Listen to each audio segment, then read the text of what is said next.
What's up, everyone? Welcome back to another week of weekly Shonen Jump chapter reviews. Magazine came out Sunday. We're going to talk about it now. Quick FYI, just a little thing to get over before I record, because I will talk about it a little bit. Normally, I record on Sunday right after reading the chapters. I felt a little bit under the weather on Sunday. I had like a stomach thing. I wasn't really feeling up to record. I didn't have the energy, so I'm recording now the Monday after. So I've read the chapters all twice, which normally I only read them like one time and skim through right before I record. And I've also had some time to see what other people think of some of the chapters. So I can talk a little bit about that. Mainly I'm going to talk about it with One Piece because I got a little bit of a bone to pick with some people. But that's mainly just a change this week that I want to be out in the open so that everyone can understand that that's going on. Now that that's out of the way, I actually want to get just straight into the poll so we can talk about it. I asked you guys in a straw poll what y'all's favorite chapters of last week were. And what's interesting is I had to do two polls. And I probably shouldn't explain this, but if you're looking at this and you're the fucker, you know who you are, and you're like, what? Fuck you. You're not funny, first of all. Second of all, and that shit keeps happening, I'm just going to stop doing polls. But so One Piece won. It had 10 votes, 56% of the votes. Then Haikyuu and Dr. Stone were both tied with 2, which I'm super okay with. They were both really good last week. And then MHA, Kimetsu, Gravity Boys, and Undead, Unluck all have 1 vote. I don't know why anyone will vote for Gravity Boys. I don't know how anyone can read that. I'm only still reading it because I have to, but I would not be reading it if I didn't have a choice. So I don't know why anyone would ever want to vote for it. Interesting, people liked Kimetsu last week a lot. I think this week was a lot better, but we'll talk about it. Undead, Unluck, I liked the first chapter. MHA was good last week as well. So pretty interesting. It was the same top 3 that I had last week, I'm pretty sure. No, I gave Act Age, I think. Maybe I didn't have haikyuu? I don't know. It was similar to mine from last week, so that's interesting. I'm curious to see if most people have the same top 3 I did this week, but we'll see. I'm going to get into some comments. One I kind of answered, but now I think some of it's worth re-answering and talking about in the video because this is something I think people are interested in.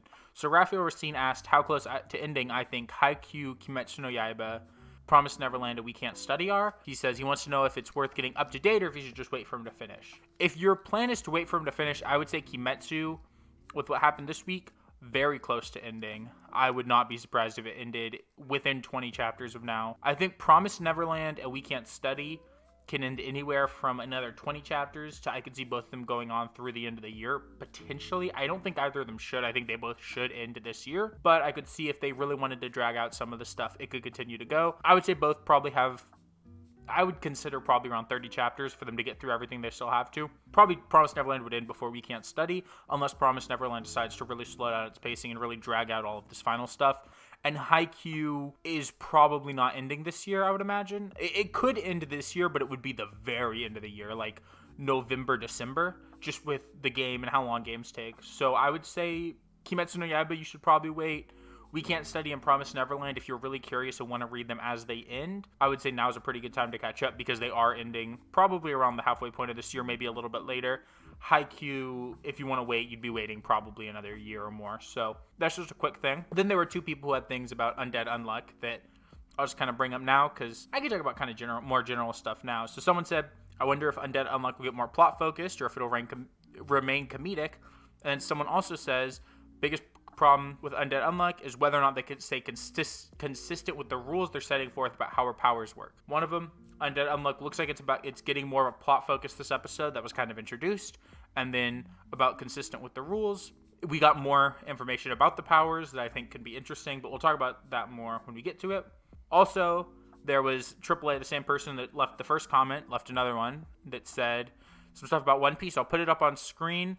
I don't really want to talk too much about One Piece because I'm going to get into it and I have other things to talk about, so it'd take up too much time to talk about it all right here. And then also, Steven comments, bruh, you're cuter IRL than your YouTube Abby. Explain that shit.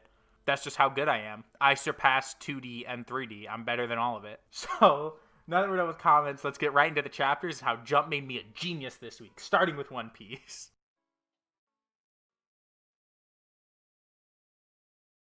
So One Piece didn't actually make me a genius this week. That's kind of a joke. There's some other chapters that totally did, and don't worry, we'll spend enough time jerking myself off over how smart I am, but let's start with One Piece. So, the thing I mentioned was that there were some people that didn't seem to like this One Piece chapter very much, and they were complaining about it, and I kind of don't get the complaint. I think it's almost expecting something that the manga shouldn't do, just narratively, as well as there's some other stuff going on that it really needs to get to more.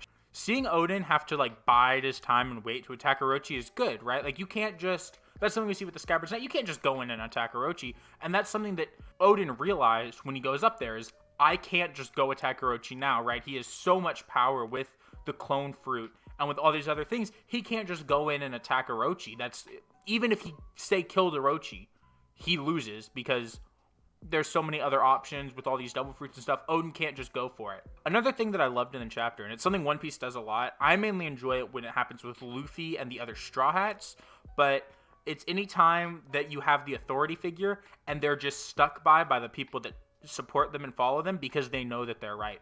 So here we see it with Odin, right? He's doing his dances around the city and everyone's kind of laughing at him. He's become the laughing stock of Wano. But you have his vassals, the Scabbards, and you have his wife who stick by him. And he even says, I love what he says, where he's like, do you want a divorce? And she's like, don't say that to me. And the way that when he says, okay, it's time to go for Orochi, they're like, this is what we've been waiting for. Let's go. Let's get him. So I don't really understand why there's this complaint from people. I'm not going to name any names, but there was kind of a complaint going around that this was too rushed. And why is it just going into this? And it should have been 2 chapters or more chapters because Odin went from he's going to attack Orochi to I'm not going to attack Orochi to it ends with I'm going to attack Orochi again. But I think that that's kind of missing the point of what the flashback is telling the story of. So you have to think, why are we seeing the flashback and what started it? And when you think back to what started it, it was the Scabbards and why they're going so far to stop Orochi.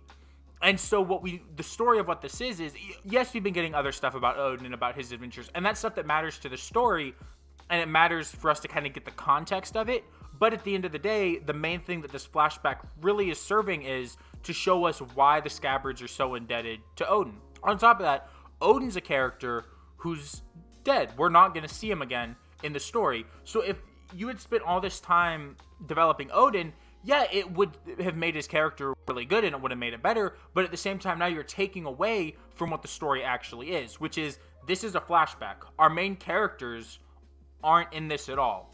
The Scabbards are, and we're getting more background on them and why they're going so far for this, but also, we can get more of the Scabbards, and we can get flashbacks to their personal things. So, the Odin flashback doesn't need to be the most in-depth thing. And if you think about it, normally, Oda flashbacks aren't that long. I know sometimes people say, but they aren't the longest things. The arcs you generally get in flashbacks aren't as long as other character arcs. People were complaining about how, this isn't Oda's style. Normally Oda likes to draw things out, but it's a flashback. I would agree if this had happened not in the flashback, or this happened with Luffy somehow, but this isn't this is a flashback. These aren't our main characters. It doesn't need to slow the pacing down. Flashbacks are when you show us what we need to see, and you don't go into the pinpoint specific details, especially when it's all made really clear. Like, I thought that one of the best parts of the chapter was the thing that caused Odin to become overwhelmed, where he'd been holding in how he felt for so long, and he just couldn't anymore. And that switch being turned was one of my favorite parts of the chapter, and I thought it made for a great moment. So I don't really understand why necessarily there is a large outcry of hate against, I guess maybe not hate, but people aren't liking the chapter and are complaining. I saw some people say that this ruined the flashback, which is ridiculous. The Odin flashback is one of the best flashbacks I think One Piece has had. It definitely went from Wano being, okay, this is really good, there's a lot of setup, it's all kind of coming together, but it feels like it's coming together slowly, to now we've had a bunch of chapters in a row with great things happen. And I remember I was talking to Craftsdorf about it. Famed One Piece YouTuber Craftsdorf on our Monster Hunter streams we do, which you should watch, by the way, if you haven't. They're great. And we were talking about One Piece and Wano, and we kind of mentioned that during Wano, it's not that it's bad, but it's a lot slower during the build-up, and that it's been in between these acts, or when we've been getting these big moments and these like big reveals happening. But then this Odin flashback has just been a bunch of big things that matter either for the arc specifically or for the entirety of One Piece, like the Roger shit.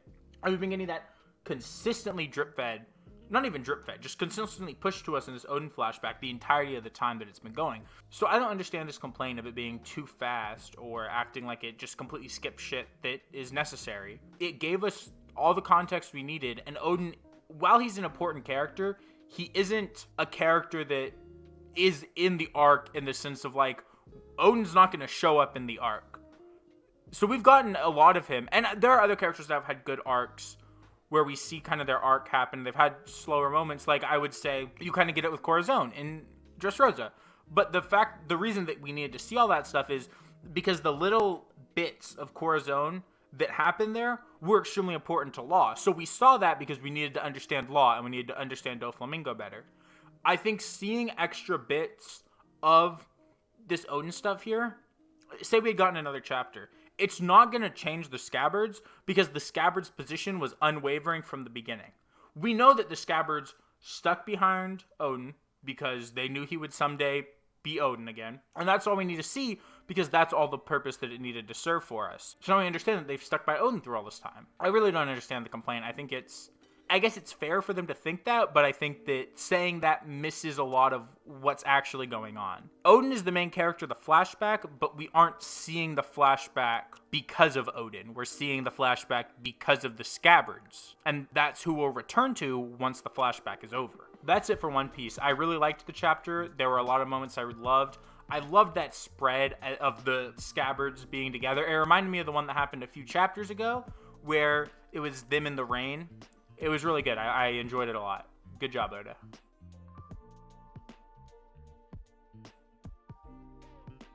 Haikyuu was fucking great this week. I adore this manga, and this game is already so good, and I super see it ending up as like the best match in the manga, bar none.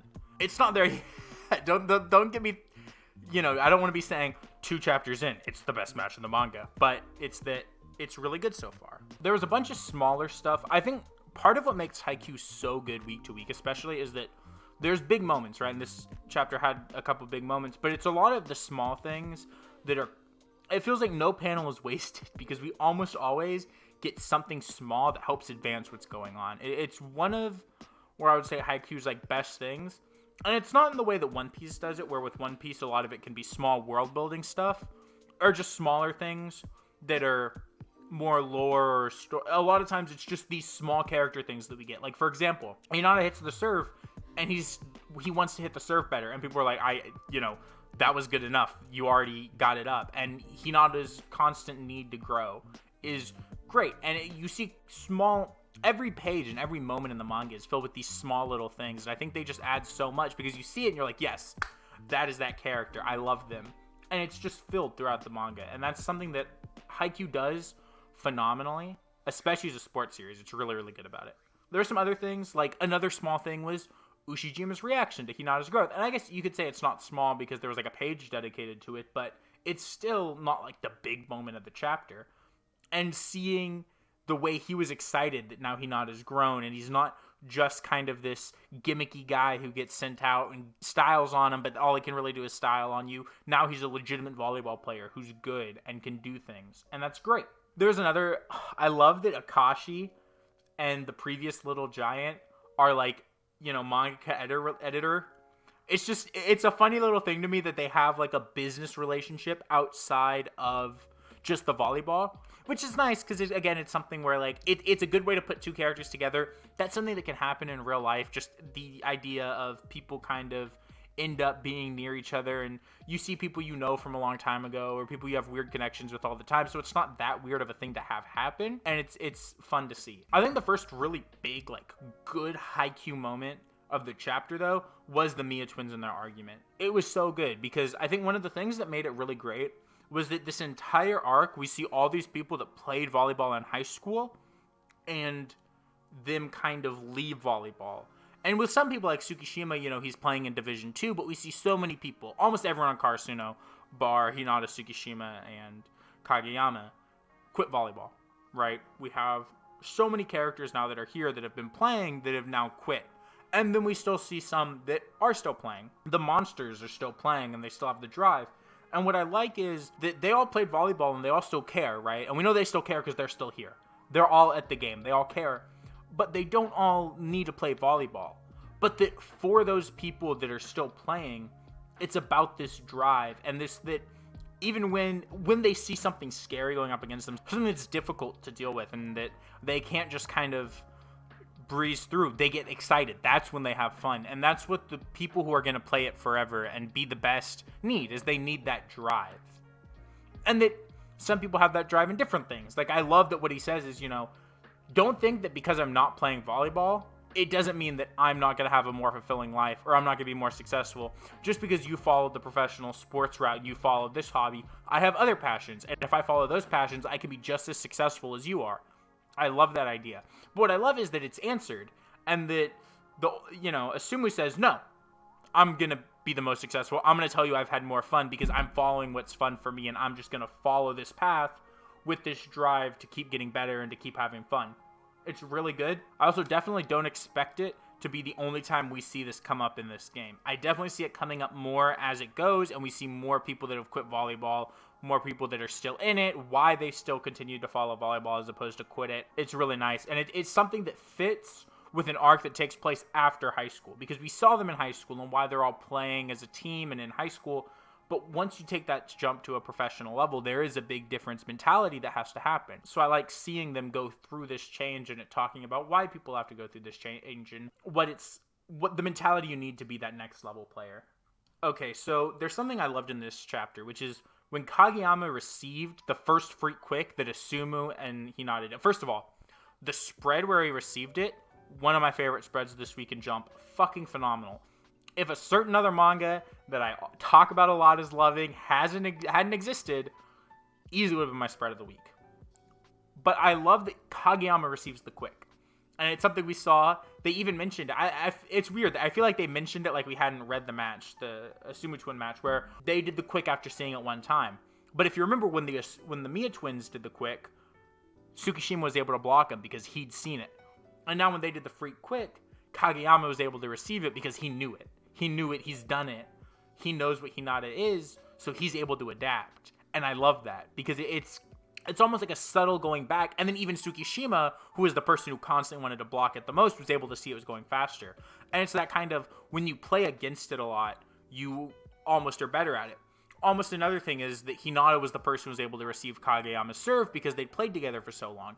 Now, I'm sure Kageyama's serve has gotten a million times better since the 2-3 years since Hinata and Kageyama have played together, but the fact of the matter is, it's still his serve, and Hinata was able to receive it because he'd played against him. Also, it's super cool that the quick is faster now. I'm curious to see if that's the Mia twin being better than Kageyama, Hinata just being better than he was, what's causing it to be faster than it was in high school. I'm really curious about. All right, I think that's all I have to say for haikyuu. So next is MHA.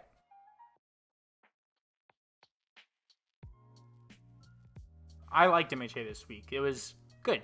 There wasn't as much because it was kind of mainly leading into the fact that we're getting into the main kicking off point for the climax of the arc to start. But there was some good stuff nonetheless. One of the first things that was just kind of small that I like is seeing the way the villain league is split up, where there's the almost companies that have the lieutenants, which are the main, league of villains that we've known. But what I like about it is we see how much larger they have grown now, where previously, Twice, Toga, Dabi were just members of the League of Villains. Now they're lieutenants because the league has grown so much that they're not just the only members, they're the senior members, the more powerful members. That's really, really cool. They're almost the people who are close to Shigaraki. And we even see, part of it's because Hawks is pro here, but Hawks has never met Shigaraki, even though he's now a part of the league. And if you think back a while ago, it would have been impossible to be a part of the league and never meet Shigaraki because the league was so small and was all confined into one place. So that was really cool. I like the panel a lot where it talks about bringing down the status quo and killing all the heroes with All Might there. Cool fucking panel. Twice continues to be the best member of the League of Villains. I don't care how hot Toga is. I don't care how cool and spooky and unnerving Shigaraki is as a villain. Twice is such a fucking good boy. He's a good friendship man. It's a shame he's a villain. I want to see him be not a villain because he's a good friendship man. And I love that even Hawks is like, oh shit, now that this guy has overcome his trauma, he's probably the most threatening person in the League of Villains. And that's probably true. His quirk is really good. So there's good stuff there. It's good. Hawks is super cool this chapter. I like some of the stuff, like that line he has about he doesn't want to be caged up. The thing I get with Hawks is that he's definitely a double agent and cares about the heroes, but there's no way that some of what he says to Twice isn't true, right? There has to be some level of it that he believes. And that's really cool. I don't want him to like be a triple agent, be working for the League of Villains actually, but I do like the kind of glimpses we see that he's not completely okay with Hero Society, but he follows along with it because he's a hero, and that's, at the end of the day, he wants to do what's right. MHA had one of the first examples, one of the first of many examples we'll talk about this week, of me being a genius, me being the smartest Weekly Shonen Jump reader here. So I talked about how last week there was a lot of this passing on of legacy, and how I even mentioned how we're getting a new version of the All for One, One for All fight. And I mentioned that Shigaraki is in some ways the new All for One.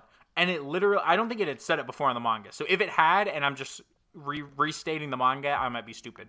But I'm pretty sure this is the first time that the manga actually called Shigaraki the new All for One. And I called him that last time. Again, it's not the most hard-hitting analysis in the world. It's not anything that anyone's going to write home about, because it's very obvious if you read My Hero Academia what it's going for. But I still said it a week before the manga did. I'm still cool. I'm still going to sit here and jerk myself off over it, you know? But there is this idea of a passing down of legacy, and that's what I think that 100% the heroes are going to lose, at least in some way in this arc. They're obviously not going to completely lose, because Hero Society can't completely crumble, but they're going to lose in a large enough way that Shigaraki becomes the new All for One. I definitely think some heroes are going to die. Maybe even some classmates will die. This would be an arc where maybe it would make sense for the traitor to show up. I don't know. But I definitely think this arc is going to be huge. We're going to get some way they lose. And I'm not sure how, but I definitely think that this is going to be a loss. And it could even go into like a time skip after it. I'm not sure if a time skip is going to happen. We've been getting a bunch of time skips this arc. Like they're in their second year now. It's jumped a bunch of months to get to this point. And I wouldn't be surprised if after this point so much happens that it needs to take some time to reset. Maybe skip a year, maybe skip 2 years. I think some type of skip is super possible after this arc, because I think something super massive is going to happen at the end of it. I definitely think this arc is going to be the biggest arc in terms of like world's implication since the Bakugo retrieval arc. I don't know what it's actually called. I always call it the Bakugo retrieval arc because I like calling it that. It makes me laugh. But since All Might and All for One fought, I think this is going to be the biggest arc since then in terms of massive world-shattering implications for MHA. I think this is going to be the biggest arc, even probably bigger than that with some stuff that could happen. So that's about all I have to say for MHA. So I guess next we can move on to Black Clover.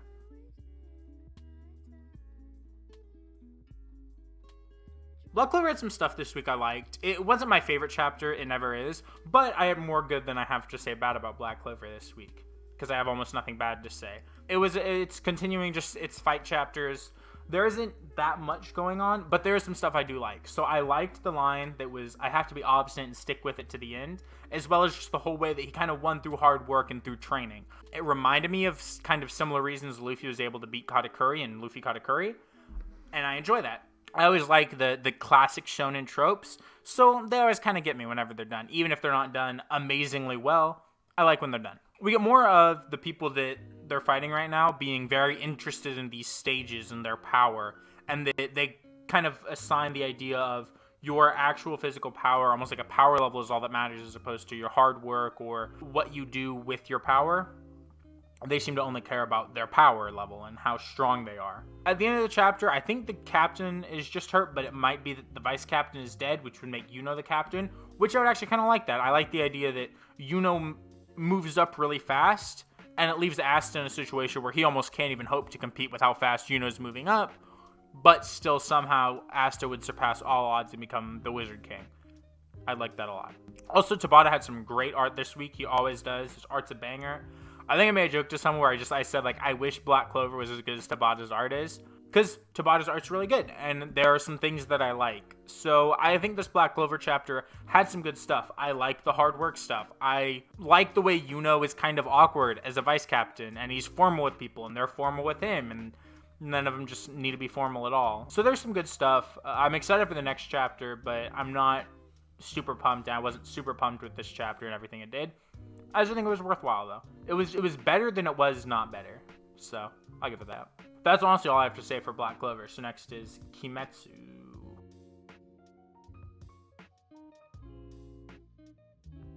I liked Kimetsu this week a lot. Namanji's stupid for constantly complaining about it. It was fucking cool. I like seeing all Muzin's hearts where they're placed, and the fact that they had to almost be invisible to even see them, and that even when Muzin's fighting 6 invisible people, he still just destroys them all. No problems. He basically killed everyone. Poor Inosuke is dead. He's gonna die. I'm gonna drop the manga with like 10 chapters left to go, but that's good. And then look, Tanjiro is so cool. He's scary. He's cool. He's angry. He's not just being a sweet good boy. He's pissed. And he's got his eyes not working because of the demon bullshit. He's so cool at the end of the chapter when he shows up. What a fucking Chad. I love Tanjiro at the end of this chapter. So that's definitely another positive going forwards. Honestly, this arc got to the Tanjiro Muzan fight faster than I thought it was going to. I thought it'd be another 3 or 4 chapters before it started. Like before Tanjiro came back. The one big change is obviously Nezuko still needs to show up. We saw her a while ago. She's now running to the fight. So we have to get when she shows up. But we've gotten a decent amount of stuff. Now Tanjiro's there. So I feel like Tanjiro being here now and everyone else basically being dead means that this is kind of Gotoge's way of saying the arc is getting there. Like, this is the last time. I don't think it's possible for Tanjiro to get knocked out of the fight and then come back into it. Like, he's in the fight now till the end. So, like, it's almost over. It's ending way sooner than I thought. I thought it would be a couple more chapters before the fight. Then it would take a chapter of just Tanjiro and Nezuko kind of showing up. Instead of the way it did it here, where he just shows up, kind of chops off Muzin's arms, deflects everything, and is like, I'm here, bitch. Let's fight. Let's party. He's so cool. I can't wait.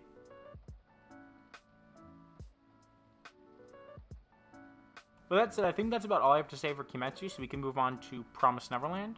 Promised Neverland was okay this week. It's hard for me because I like Promised Neverland a lot, and so I enjoy seeing some of this stuff, but I definitely think it's not... This current arc is kind of starting to wear me down a little bit, where I realize, okay, maybe it's not as good as I was thinking it was earlier. It's starting to wear me down a little bit.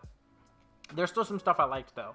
I like seeing the way that the Ratchet clan operates in terms of pointing the blame, where it's, you didn't do your job, but the person above you did their job even worse because they didn't make sure you did your job, and we think you're more useful, so you're staying.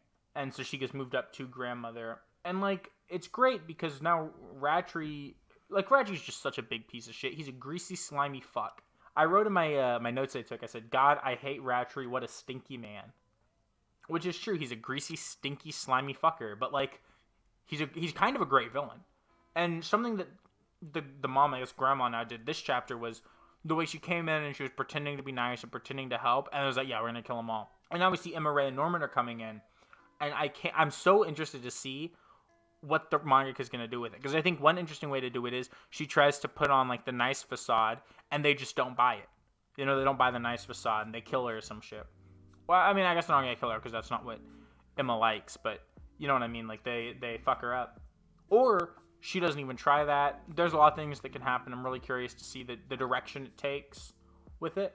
Also, another possibility is that Emma explains to the mom that there's a way for them to save everyone without having to go with the Ratries. And since we know that that's what she wanted was salvation, she wanted to die because she wanted to escape the world she was in and the position she was put in.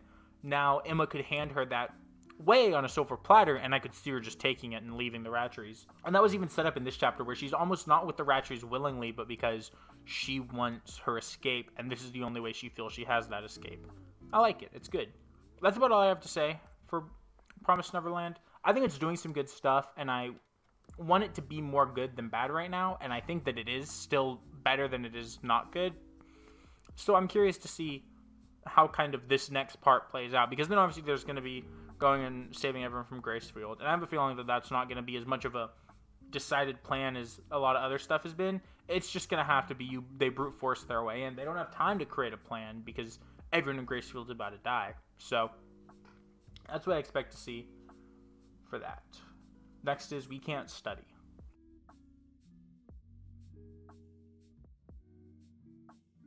The beginning of We Can't Study this week was a fucking roller coaster, pissing me the fuck off. Because I said last time that after how it ended, I don't want it to go the route of she's like, oh haha, it wasn't what you guys thought it was, it's all a joke, ha ha ha. Because it wasn't. And I said that I wanted it to be, they now know, everyone, it's all out in the open how everyone feels, and they're all okay with it, and we get the classic line of, I love y'all just as much as I love him. We can stay friends no matter what. We're friends first, right? And we got it. And it was good. Because she tried to do it, and they're like, no, shut up. So I like that it did that. Because I was worried for a second it was going to do what I said I didn't want it to do. It did what I said I wanted it to do. It gave me everything. And so I would have been content if the chapter had just that. But it gave us even more. So it gave us, we saw the two others, right? We saw the two other people that weren't part of that conversation were standing outside the door, listening in. And even then we get, the big character that it's showing stuff for right now mainly is that Narayuki's trying to figure out how he feels about Uruka and what he needs to do about this situation. And also, there's still one person that hasn't kind of admitted to themselves that they like Narayuki now, and it's Sensei. And it's 2 pages, but when we see all the girls go up to Narayuki and Sensei looks, you can see she's sad, and then she sees that kind of vision she had of if she was the one in high school with Narayuki, and all you get is her look, is her kind of imagine that, and then she shakes her head. That could have been like the way of it saying, she knows, but she's not going through with it, but I think there's still more to it, because, the whole thing in the manga is that people follow what they feel and kind of figure it out later, because you have to ultimately do what you want, and follow your self-interest. And even Narayuki is, his thought process is, how do I feel about Uruka, but also what would make her the happiest? But I think what he almost is going to need to realize is, it's how do you feel? Because even though you want to make your friend happy, you have to do what both of y'all feel is right, as opposed to what is in your best interest. Because as you've seen with every other character, they've done things that maybe aren't the sensible choice for them to make, but they work out because it's you following the path that you have, or the path that you make for yourself through your interests and through what you're passionate about. But I want to talk about the Sensei page really quickly, because I keep getting off on tangents about this manga. But what I love about the Sensei page is that it would have been really easy to have her just say kind of what she's thinking, and it didn't. And it wasn't, it wasn't like something on the side of a panel. It's not the most subtle thing in the world, because it does make it apparent what's going on. But what I like about it is it's not just telling you exactly how she's feeling. It's letting you see how she's feeling. That's something I think sometimes manga have a tendency that they can get really wordy sometimes with stuff like that. It didn't. It just showed her thinking about it and then her shaking her head and being like, no, that's really good. That's really good. I really like that. And I might take that back if this is like the end of this thing with Sensei, but I definitely don't think it is. So I like that page a lot because it's a way of showing what's going on in her head, and we kind of get an idea of it without it having to be told to us. We just get to see it. Really good. I like it. Good manga making right there. So I think that's most of what I have to say with We Can't Study. This chapter made it more clear to me than I think I was thinking about it before, that we're not in like the end game, right? We're not at the very, very end, but we're moving there now at like a pretty good pace, right? We're not, almost done, but we can't go too much longer, because we're starting to move towards the end, and we're making strides towards the end game and people finishing up their character arc. So we're moving there at like a good pace now. We're not, when I got the first confession, I thought we were like boom end game. We're not end game, but we're getting there. We're in the home stretch kind of before that. So that's kind of how that is. So yeah, that's it for We Can't Study. Next is Dr. Stone.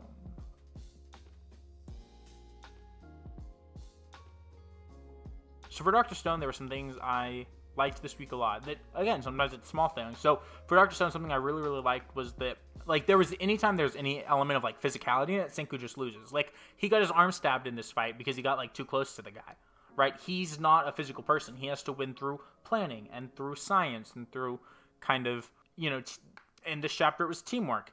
And what I love about it is this whole arc has had a lot of this, especially kind of the climax of it has had there's the passing of science and from one person to the next, and passing of information and kind of duties, and that it's a team thing, right? Like the Kingdom of Science is a team, and they need to work as a team because no one person can do everything. No one can have a fully realized skill set.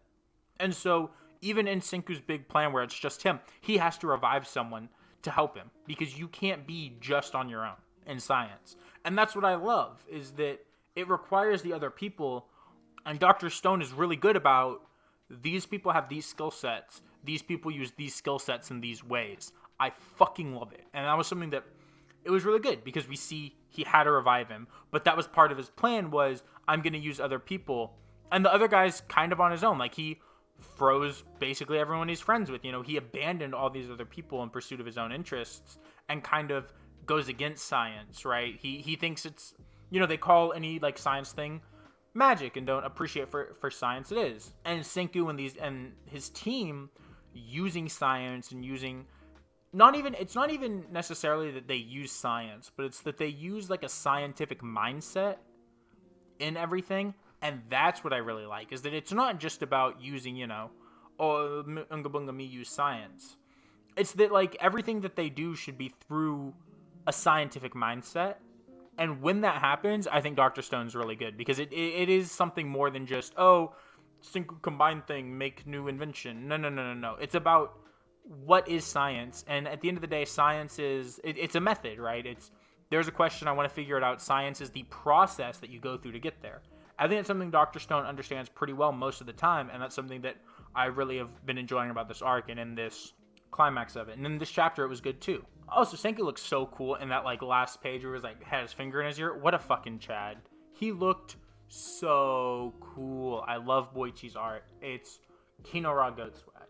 So that's about it I have for Dr. Stone for this week. Next is Act Age.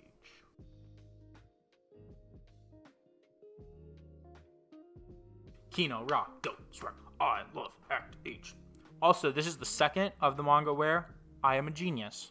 Again, I am smart. I'm a smart man. I have big brain. And I said that it didn't go exactly how I thought it was going to. It went better. But again, I knew chapter's going to end with her kind of doing it. And it wasn't exactly what I was expecting, but you know what? Let's just say I was right again, as I always am. Act Age, this was like this was the climax of this performance, right? Like, now the play is over, and we got the best payoff. So, her castmates abandoned the play to save her, right? And it's so good. Because in Princess Iron Fan, and with Yonagi, the thing that saves you is other people, right? You're saved by other people. And the way that she overcame it, because she's like, they're all abandoning the play and themselves for me.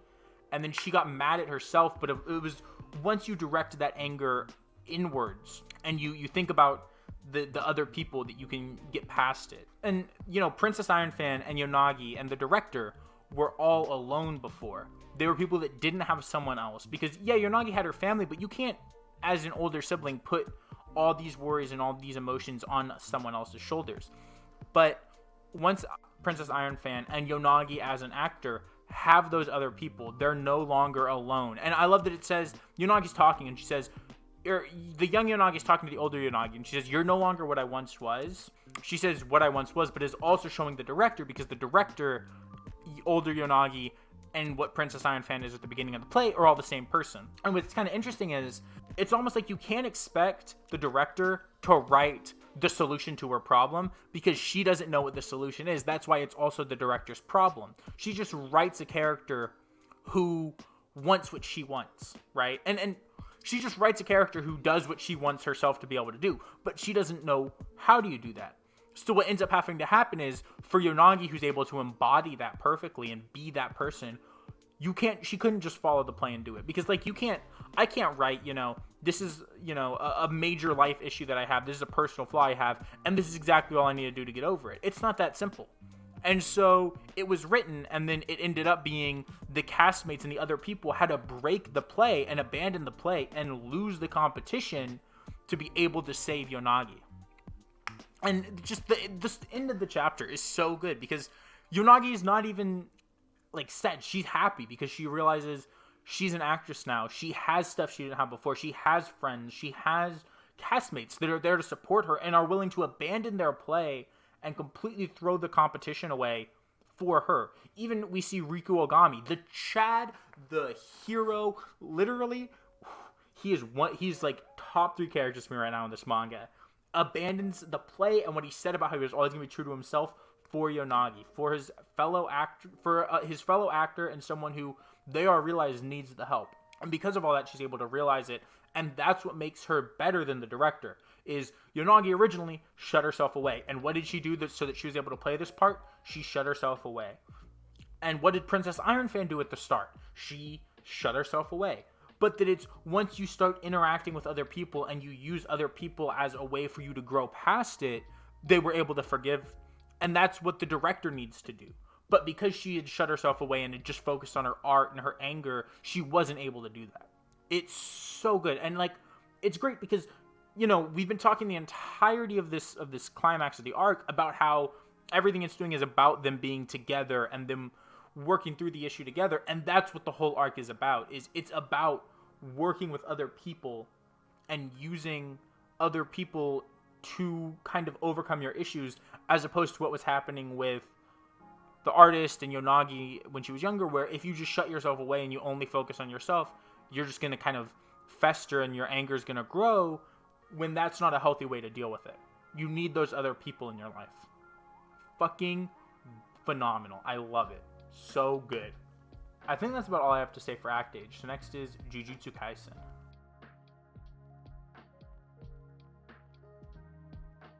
Jujutsu was good this week. It had some stuff I really liked.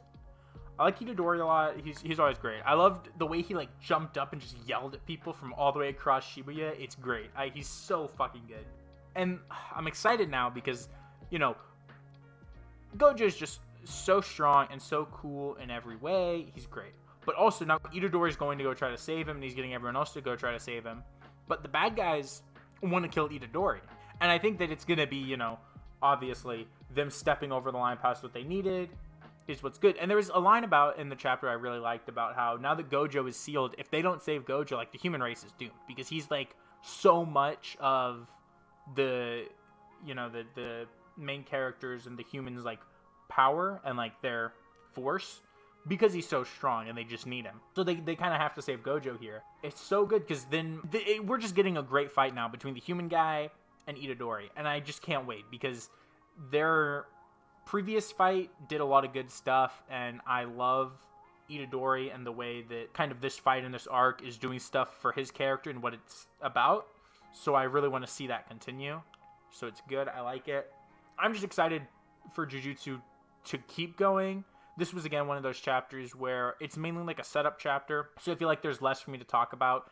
I like the art Jujutsu a lot. I always really like it. I love anytime it's just showing Itadori running. I don't know why, but I think the way that it shows like the motion of that, of just like any kind of movement, is really good. I really like it. That's about all I have to say, though, for this chapter. So I liked Jujutsu. Next is Chainsawman.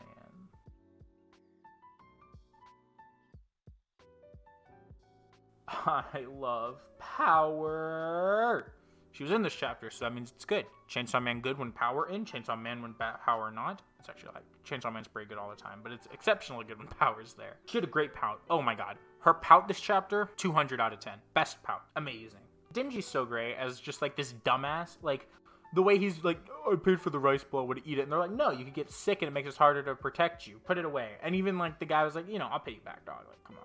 He's like, I threw it away in my belly. Me Denji. And he just eats it in like one bite. He's so fucking funny. I love Denji. He's such a retard. In the best ways, though.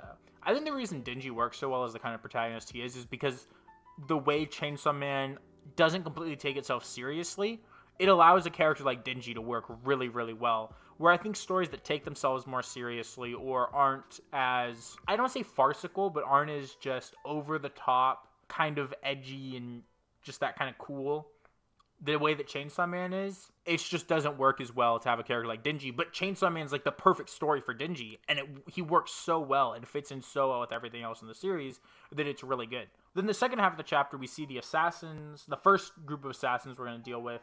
We see them kill some of the demon hunters. Then they even talk about killing humans are kind of different from killing demons, and now we're getting, they can just look like humans. And it reminds me of what I was talking about that I really like about the idea of this arc, which is that Denji's prey now. He's not hunting demons or devils. He's being hunted. And it's really cool. And I just, as this kind of predator-prey thing kind of continues, with Denji now being on the other side, I really like it, and I want to see this continue. And so I guess I assume this means that the first of these assassins that we saw that we'll deal with are these three guys. It might be all at once, but I imagine it'll be like we get these guys show up, then we see the next ones show up. So I feel like seeing them first here is kind of them telling us that these are going to be the first guys that everyone comes into contact with. So I'm excited. I like it a lot. Chainsawman's pretty cool. So that's all I have to say for Chainsaw Man. So next is Samurai 8.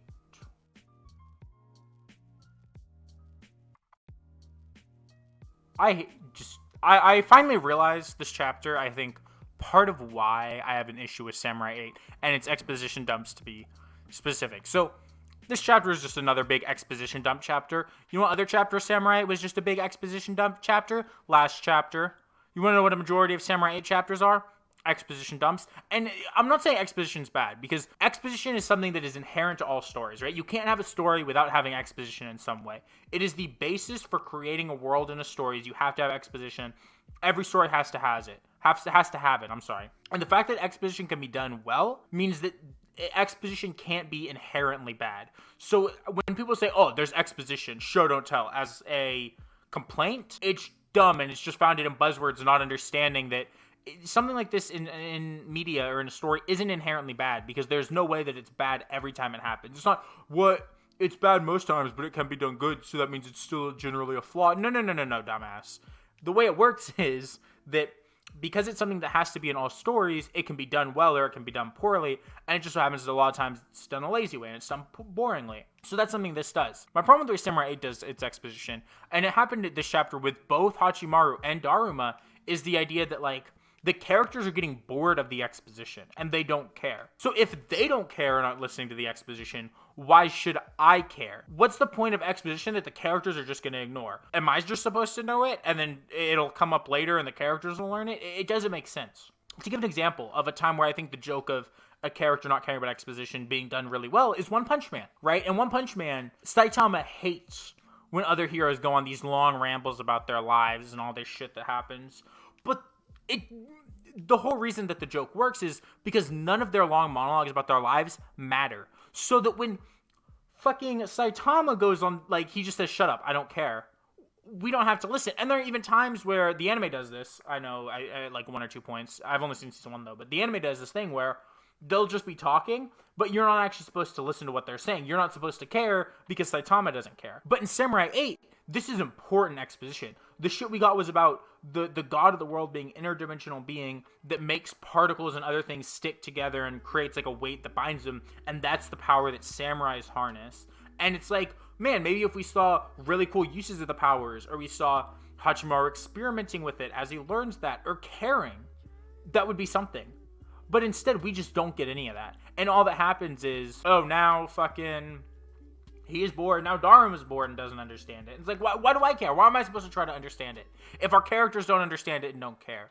It's so dumb.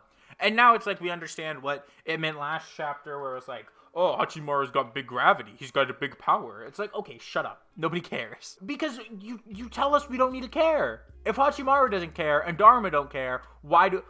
Like, it's one thing when it's Hachimaru, but Daruma's still like, no, listen, this is important. And he's begrudging. I was like, okay. But when Daruma, the fucking, like, voice of reason and the guy who's like, all of this shit matters, doesn't care and is, like, disinterested, why am I supposed to be interested? I get that it's supposed to be like a joke, but I think it completely ruined everything about the exposition dump. And, like, the face was funny, and I understand where he's going with the joke, but when you actually think about the joke and what it does, it just kind of ruins everything. And then there was some bullshit in this chapter about, oh, it's all about how you perceive things and how you want to look at it, and I could be looked at as either being alive or dead, and Daruma, you could be looked at as being a cat or a human, and both of y'all, you guys can see the box if you just look for it, or if you actually look, you can see it, or some fucking dumb bullshit like that, dude. Fuck that shit. And he's like, oh, it ends with him being like, you know, Hachimaru, you have infinite possibilities because your gravity stat's so high, fucker. It's like, shut up. Shut up. I don't care about anything you're saying because you just showed to me that the other characters don't actually care. I hate it. It's so annoying. It's legitimately like the most annoying shit in the world. Oh my god. Whatever though, I'm pissed. This manga pissing me off. It actually just makes me mad. It's so insane to me that you just don't understand the idea that, like, I don't understand why this manga is not good. Like, Kishimoto, it's more than just what I was saying about the art, because I definitely realized, well, and I didn't realize this the first time I read the chapter, actually. It was only on a reread, so I'm happy I did reread it, because I was able to kind of understand this, that like, why are we supposed to care about any of this exposition? First of all, 2/3 or more of the manga has been just exposition about the world. And then on top of that, it's like, the character doesn't care. Our main character doesn't care. Even our fucking teacher character stopped caring in this fucking exposition dump. Like, does Kishimoto not care anymore? Did he see the fucking sales numbers and decide that it isn't worth caring about the manga, so it'll get fucking canceled? Hopefully. Like, holy shit. It's so bad. Like, it actually just fucking pisses me off that they just, like, do this shit, and it's, oh, a big exposition dump. I keep waiting for Samurai 8 to do something interesting, and it just refuses to at every turn. It's like, oh, we could do something cool? Never mind. Let's do a 2-chapter exposition dump. Shit manga, dude. Like, even look at Naruto. Naruto's a lot of exposition, a lot of shit to the world, but it isn't all told at once, right? You don't even find out about different chakra types, and sure, that's something that doesn't really come up too much afterwards, but you don't find out about that until, you know, post-time skip. There's constantly shit you're finding out that you could have known at the beginning, all in one series of long exposition dumps for 50 chapters, but instead it drip feeds you the shit you need to know as you need to know it. It doesn't just tell you everything at once. It's ridiculous. It's ridiculous. That's it for Samurai 8. I'm gonna talk about something else now. Mission Yozakura family's next, actually.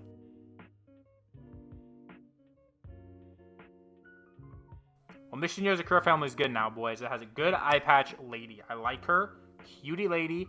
Good eye patch. Got some good stuff going at the start. That's all I need to show me. She fights with her fists as well. Very good. I like her a lot. So, I guess it's kind of confirmed that, okay, so now the government, instead of being the bad guys, are going to be good guys. Which, it's fine. Especially because now we're kind of getting we're getting a tease at the end of the chapter that, okay, it's time for an actual arc, you know. She has a job for main boy. Hopefully it's not something that's over in 1 or 2 chapters and we get something that kind of takes a little bit of time and develops stuff. But we're already getting more than we had a little bit before. So, that's good. I like that. Very good, very good. I like seeing the way that to get into the spy, like the government spy thing, you have to go through like training every day, and the guy's just doing it carefully, and Tayo's like trying his hardest not to die. That was enjoyable. I liked the dynamic between this girl and the brother, and Mutsumi's always great.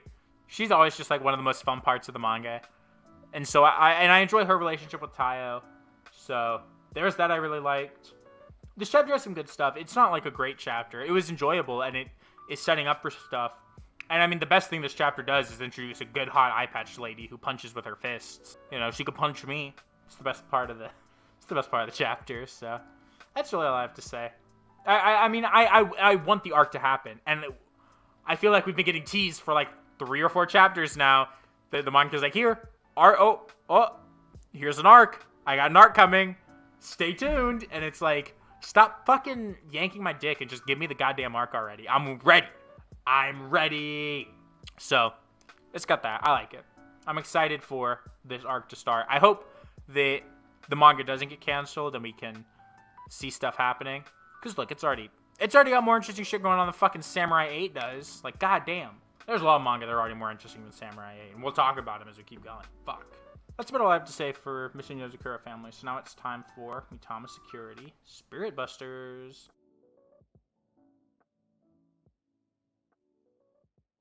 So, it was a good chapter. There was some stuff I liked. The fight was enjoyable. I liked that the way the color page fits into what's going on in the arc. I was like, when that happens, but not when the color page is just from the arc, but when the color page is something that ties in thematically, like to the arc, right? So we see the color page is everyone hanging out, being friends, being family, and that's kind of what set Mitama off, is the fact that for Rina, these spirits are her family, and that now Body and the rest of the Spirit Busters are kind of trampling all over that because they refuse to actually look at the real situation. And so I enjoyed that stuff. The arc, I almost feel like I need to clap. Like, we need to have a celebration. It took 21 chapters. Well, I don't know if that's true. I think there are maybe some others. But this chapter didn't end on a joke. Well, I mean, it had joke stuff, but it didn't end with, like, the whole thing, everything being just some big farce. It was like, it played it straight in the sense of it didn't just turn the conflict into a joke. Right? The conflict stayed a conflict, and what we get from it continues to be something real, as opposed to just getting turned into, oh, it doesn't matter, it was a funny joke. That's great. That's been my biggest issue with the manga, and it didn't do it at all. It played the conflict straight, right? So I think there's a difference. You can have things that have jokes in them, right? Like, for example, in Alabasta for One Piece, right? Luffy drinks water and it becomes Big Balloon Luffy, and that's a joke. But the conflict of Alabasta is still played straight, right? The conflict is still serious, and it doesn't end the conflict off with a joke. It still ends the conflict off seriously. And that's what Mitama did this chapter, and I liked that. I enjoyed that. Mitama's taking steps in the right direction. Still don't think it was great. Still don't think it's a great manga, but that was something I enjoyed. I enjoyed this chapter. I wanted to keep going. And I like that now Mitama is, you almost see him starting to become, he's more friendly with the spirits than he was. He's still scared of them, but he's getting better about dealing with them, which means he'll be better at his job from being with Rena Hayes. Cool. Good shit. I like that. But in all honesty, that's about all I have to say for Mitama. I mean, I wish I had more. I would have liked if there was something more that kind of broke Rena out of her stupor other than she hits Mitama and he comes back. And I mean, I guess it was his words, but it just kind of felt like she just popped back in. Which is, it's fine. I mean, we see that it was his words and that some of the shit he said, he's like, some of the shit he said, she's holding on to. So we get that, but I would have liked something, maybe a little bit more, but what it did is the right steps for the manga to be taken. So that's about all I have to say for Mitama. Next is Zipman.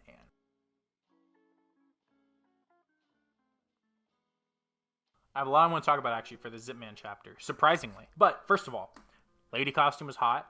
I like her big sword axe weapon and her big tits. She's great. I like that China is like the princess that needs to be saved. And so how I was talking about how I get this idea that everything comes from being a kid. This chapter made it really clear. I don't think last chapter I put 2 and 2 together. But this chapter is a video game thing, right? Like when you think about it, he even called them bosses, right? And said that every game needs a reward. The castle is like a video game. You're saving a princess at the end of a castle. You're going through, every floor has a boss. You fight the boss, move through the castle to get to the final boss, get your reward, save the princess. 100% a fucking video game. So this is, again, continuing on this thing I've been talking about because I'm so smart, of this, like, childlike, like, it's childlike media. And I was starting to craft stuff more about it, and we talked about how he mentioned that with, like, the magical girl, she was looking at like the escapist part of it, but wasn't looking at what the series is actually saying. And that the main character was looking at what the series was actually about and said, the real magical girl, whatever the fuck, wouldn't have done this. She would have done something different. Which is something I expect to continue to see, that kind of arc happening where people are kind of misunderstanding the points of things. But we even get kind of the start of something, which it might be doing this. I'm not sure. So I'm not going to say 100% yet that it is doing this for like this kind of arc with this guy, but we see she has the weapons that you have to be skilled to beat me, no one's more skilled than me. But because he spent so long training to being Zipman and put in all the hard work, it's almost like he is doing all these different things, understanding his character in Zipman, right? With the magical girls, it's about being a good person like the magical girls are. And then now with this stuff, it's the hard work. He was able to grab the sword because he worked hard, and he just worked harder and was more skilled than the other person due to like how hard he worked. I think it'd be interesting if this was almost like a hard work kind of thing where the other guy was only looking at the reward but wasn't looking at the path to get there, because he kept talking about China is the reward at the end of the game. So maybe it's you need to look at the path to get there as opposed to just the reward at the end. That could be something it's going for. I think either way I might be reading into it, but there was some good stuff this chapter. I liked it. I definitely think that that this is like a video game themed thing. So now we have Kamen Rider, we have magical girls. This is video games. We've seen, Optimus Prime. We've seen Godzilla. So I definitely think it's going for this kind of, more childlike media. And I might go even harder with references to stuff, even game stuff as it goes. But that's definitely what I see as being, like, the theme it's going. Because originally I would have said it was just, like, Toku. But now I'm starting to get the idea that it's, like, more than just Toku, right? And it's more about childlike media. So that's pretty cool. With that, I think that's all I really have to say for Zipman. I guess I didn't have as much to talk about as I thought, but more. Vindy's always right. Listen to me. I'm smart. I know jump. Alright. Next is Agravity, boys.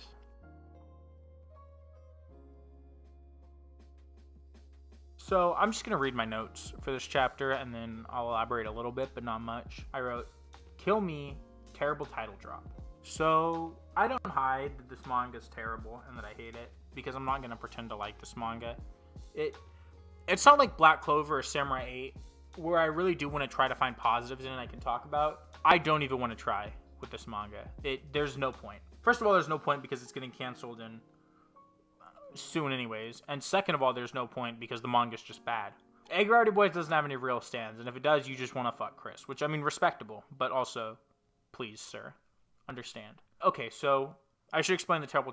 The entire chapter is leading up to they're trying to figure out, what do we name the place that we live? And then they're like, Agravity Boys, because that's what people called us, because we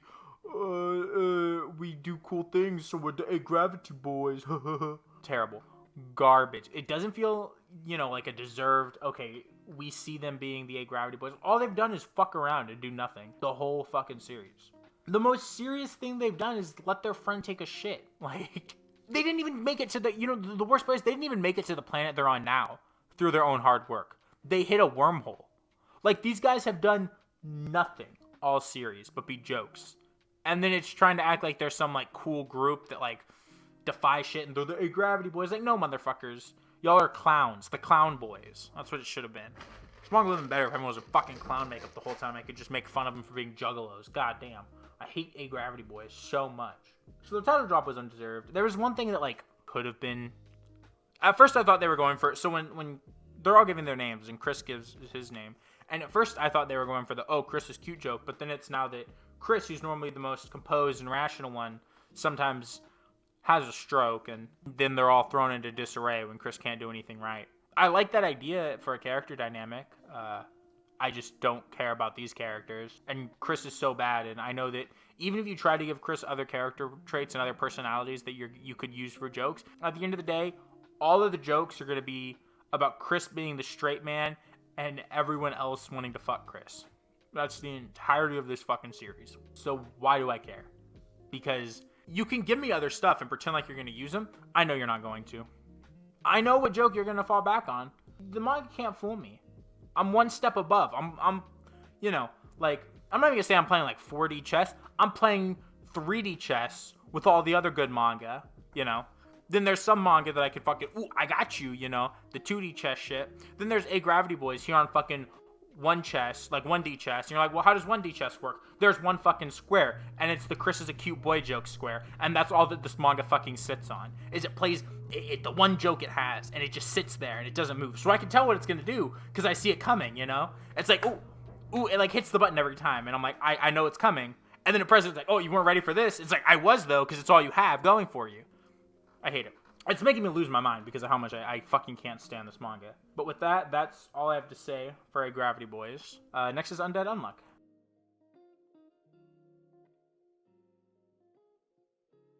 Undead, Unluck has some stuff I liked. Again, I'm the smartest man in the world. It's a romance.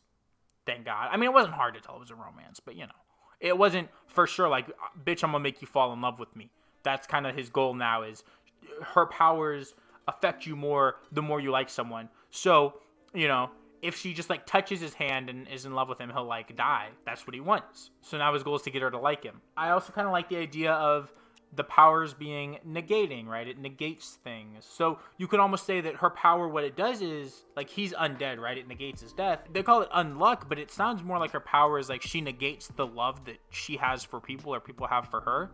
Because if it's through contact and through like the love you have for people, that's what causes them to get unlucky, then it's definitely negating love or positive affection of some kind, right? That's what her power really is when you consider that he said they're negating. I like their goal too. Like, I like that now they have a goal for the time being outside of just, you know, you're gonna kill me at some point. It's okay, now we need to infiltrate this group, the two of us do, and then they can't kill us, and then now he's like, and we'll just follow along, but I'll have time to make you fall in love with me. I assume that they'll probably join it in like 3 or 4 chapters, because that's the idea, right? Is you get them to join, then you can send them out on these one-off or couple chapter missions where they just be together and you make things happen. So that's something you can really easily do.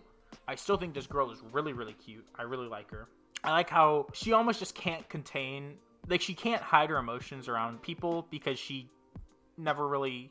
She doesn't have interaction with people because, you know, she hit herself off doing all that stuff. And I like how dumb she is about love, because all she does is read shoujo manga. I mean, it's a trope that you see before, right? But it's always one I love. It's enjoyable. So I like that, and I'm excited. I'm excited for the manga to keep going because I could see it doing a lot of good stuff. The shame is, I just got a feeling this chapter that, like, it's probably getting canned.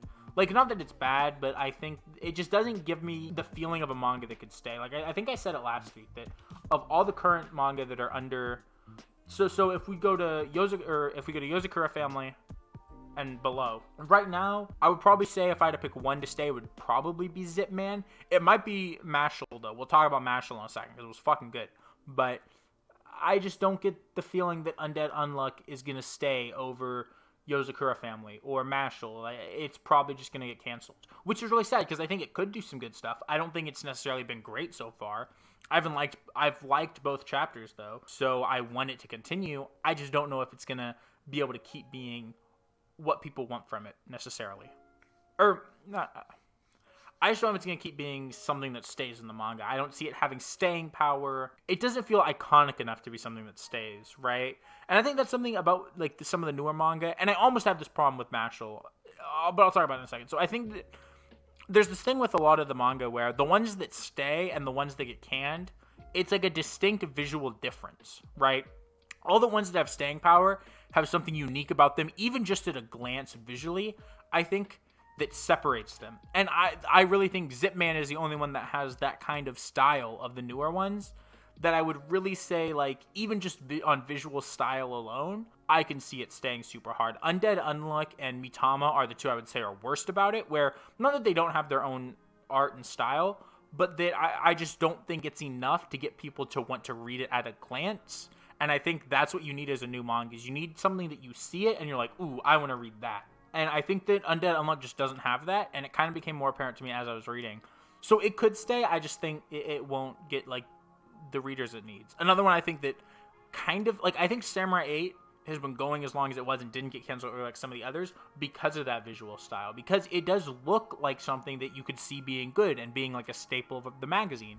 And then you read it, and you're like, oh, this is terrible. So I think that that's kind of what it's got going. That's my biggest issue with Undead Unluck right now, is I just don't think it'll stay in the manga because I don't think it doesn't feel like something that has that staying power, right? That some of the other manga that are, because like I don't think even in like early chapters, right? When I compare, and I mean it's only on chapter 2, so it's hard to tell, but it's kind of easier for me to go with like between Mitama or something like Dr. Stone or Promised Neverland. I think Promised Neverland and Dr. Stone are much more things that even early on feel like they have staying power. And you can see them lasting a long time. And I feel like with some of these other manga right now, they don't feel like that. I think Zipman feels like that. And then we're going to talk about Mashle in a second, because I think it might. I'm really on the fence with a prediction right now of if I think Mashle is going to get canceled or not, and I'll talk about why. But that's how I feel about Undead Unluck. I like it. I want it to stay in the magazine, because I do really, really like some parts of it. But I need it to kind of get there and execute on what I think could be really good. And I just don't know. That's all I really have to say for Undead Unluck. So now let's move on to the new manga, Mashle.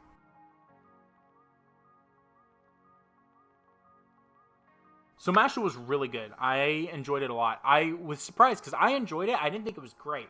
But I've talked to a couple people now who really, really liked the first chapter.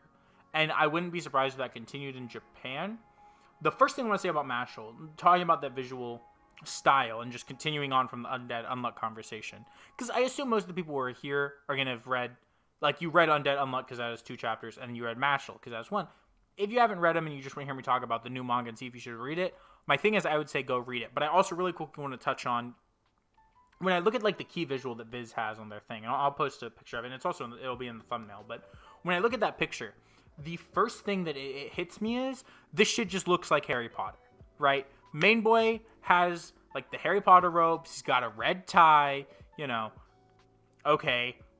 Then you also just have Dumbledore in the background. Like, I don't know what the fuck Dumbledore is doing in this manga. But, like, hello? Other thing I noticed, boom, just noticed this looking at this key visual. I'll talk about it in a second. Main boy has a goddamn magic marker on his eye. We need to talk about that in a second. So that was the first one. The other thing that a lot of people said is it looks like Mob, which that's why I decided to wear my Mob shirt because of that. And I do think it has some similarities, so I decided to wear my Mob shirt because of that. But I agree, he does kind of look a little bit like Mob, so there's that going on. It also, I got a little bit of some Black Clover vibes reading it, because it's like, oh, everyone has magic, he doesn't, he trains hard, has big muscle, like Asta. But I'll get more into the idea of, like, its influences. But I just want to say, like, the most worrying thing to me before I read the manga, and in terms of that, is if people just think it's gonna be like some shit Harry Potter knockoff and don't read it because of that.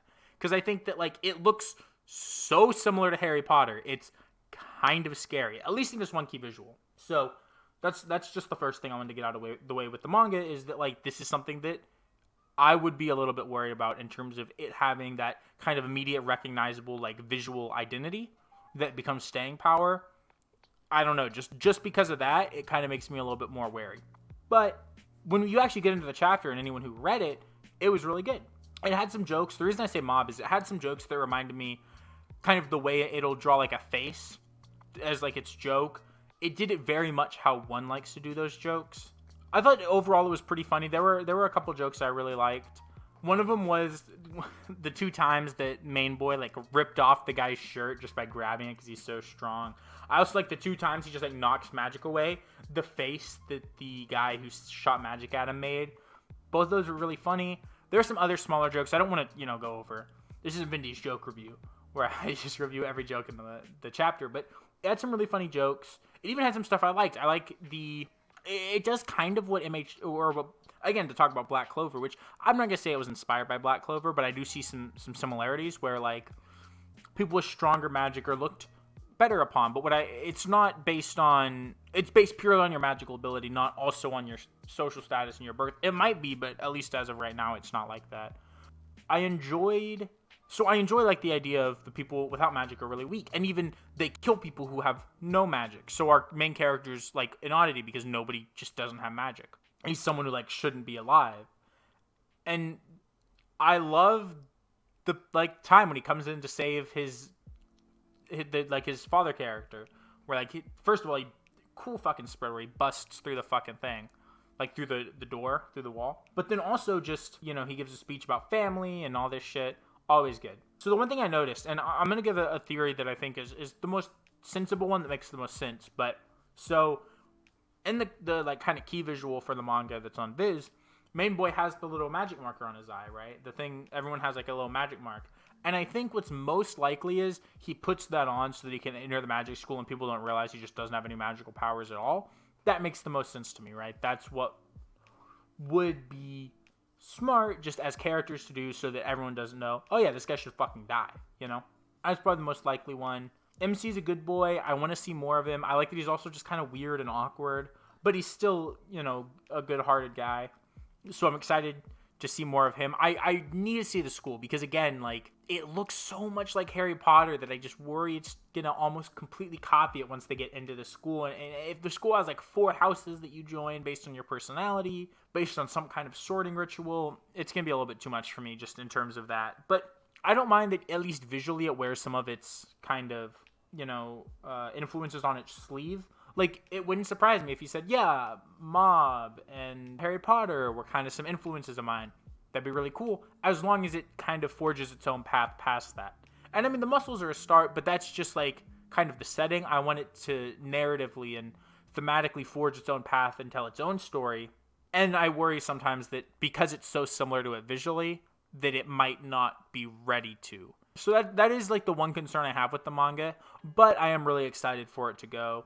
I'm excited to get to the school. I'm excited to see this cute girl that's in the key visual. Oh my goodness. There's some stuff I like. I mean, I like his muscles are so big, he just swats magic away. That's funny. So I want to see more of it. It was a good first chapter. I would say, like, I liked it more than Zipman's first chapter. I liked it more than Undead Unluck's first chapter. I liked it more than Agravity Boy's first chapter. So in the last 4, like, first chapters we've gotten, it was my favorite first chapter. But it's also it's like my favorite first chapter asterisk, which is I could see it not being as good as this first chapter started off on, or not being able to stand out. So those are 2 things I would worry about with the manga. All right. That's about all I have to say for Mashle. I mean, I enjoyed it. Don't get me wrong. I really liked it. I'm curious for what happens next in the manga. So I would say that if you are curious about reading it, you haven't checked it out yet, you should at least read the first chapter, go off that. Maybe come back next week if you feel like maybe you have similar concerns to what I have, and I'll continue explaining how I feel it continues. So that's about it for all the chapters. Obviously, we have our things to talk about at the end of the week, and then we're almost done, and then y'all can get out of here and stop listening to my shitty voice talk about terrible manga. Spread of the week. It made me mad because when I went for spread of the week, I had 3 manga I was going for, and I realized I just need to stop trying to hide it. There's going to be 3 manga that for a while at least you're going to hear me talk about over the others in terms of constantly winning top 3s and being spread of the week, because I think that they're by far like the best 3 in Jump right now. And it's Haikyuu, Act Age, and One Piece are amazing. They're some of my favorite manga, and so I generally give it. So the 3 spreads that I was trying to pick between was Hinata hitting the quick in the game. It was One Piece, like the scabbards all being lined up, and then it was the flames being put out in Act Age. So I had to pick between one of these 3 for spread of the week. It was a hard choice. I actually looked at the 3 spreads for a while and was just like, which one do I pick? And I decided to go with Act Age, mainly because I think Yonagi's expression is like perfect. I think the actual fire being blown away is really cool. I like the layout of the spread, and I really like the director being on the ground because she got knocked down by the fans and just by everything that happened. It was good. I really liked it. Top 3 manga for this week. Let's go with my 3rd favorite manga this week was One Piece. Number 2 was Haikyuu. And number 1 was Act Age. I would not be surprised if, well, maybe I would be, because Act Age is going to come out of its arc and dip a little bit. Haikyuu is in its final arc, so it'll probably be in the top 3 until it ends, or very close to it. One Piece, it's One Piece. It'll dip at some point, and it'll probably drop out of my top 3, and then it'll come back and be like number 1 for like 10 weeks in a row, so we'll see what happens with One Piece. But those are my top 3 this week. Those are also my top 3 in the magazine if someone were to ask me. So, I mean, I really like them. Read all 3. If you're not current on all 3 of them, you should, because I think they're pound for pound the best things in the magazine right now. That's about all I have. I want to do better about the ending of my videos, talking about some of the stuff that I have, because I didn't do it in week 2 and I did it in week 1, and I just want to say them every time so that maybe if you don't know about any of this shit. But the first one is you should follow me on Twitter, twitter.com/VindyVondo. Anytime I do anything online, like content wise, I will put it up there. So if you follow that, you can see any of the other stuff I'm going to talk about when it happens. So that's the first one. Second thing is you guys should you should subscribe to the Weeb Club. It's a podcast I do with YouTubers Craftsdorf and What the What. Most of y'all that are watching me probably came from there or from one of them. Either way, if you somehow found me and you don't know about them or you don't know about the Weeb Club, I think the Weeb Club is pretty fun. We joke that it's a joke that we actually try to talk about anime, because all that happens is we've just lost our minds and we completely lose it. So if you want to see the version of me that will talk about power, or the new hot lady in Mission Yozakura Family, or the new hot lady in Zipman, or just the me that loses his mind, that's what the Weeb Club is for. We have the Ichigo 100% episode that we recorded. It's coming out this week, and I think it's a general consensus that it's our best episode, like after we recorded it. It's fucking hilarious, and it's also what caused us to completely lose our minds as we have now in the seasonals. So I would definitely recommend listening to the Ichigo 100% episode. You don't have to read the manga for it. The manga's not good. Don't read the manga. So step to the Weeb Club, listen to Ichigo 100%. I promise it'll be worth your time. The third thing, which I want to get back to doing more, but right now I just can't really fit it into my schedule too much, is I want to be streaming more. So follow me on Twitch, twitch.tv/VindyVondo. I stream Monster Hunter with Craftsdorf, and we talk about manga, we talk about other stuff. I want to do more streaming on my own. Maybe want to start streaming maybe some anime games or some shonen games, so that we kind of have something going on there that's like, oh, I listen to this man talk about fucking My Hero Academia. He's gonna play the My Hero Academia game, which I'm not buying for fucking $60. What a fucking joke. But either way, you can follow. Alright, so editing me. I'm editing right now, and for some reason my audio just fucking shuts out here. Look at this bullshit. So I kind of just can't. I don't really have audio for the end of this, so I'm recording this on my phone, and I'm just going to put it on the screen because I don't really give a shit. Thank you guys for watching the video. I hope you guys enjoyed it. As always, be sure to vote in the poll. Be sure to comment what you think about the episodes. If you think I said anything really wrong, comment that. All that shit, and I will see you guys next week. Peace.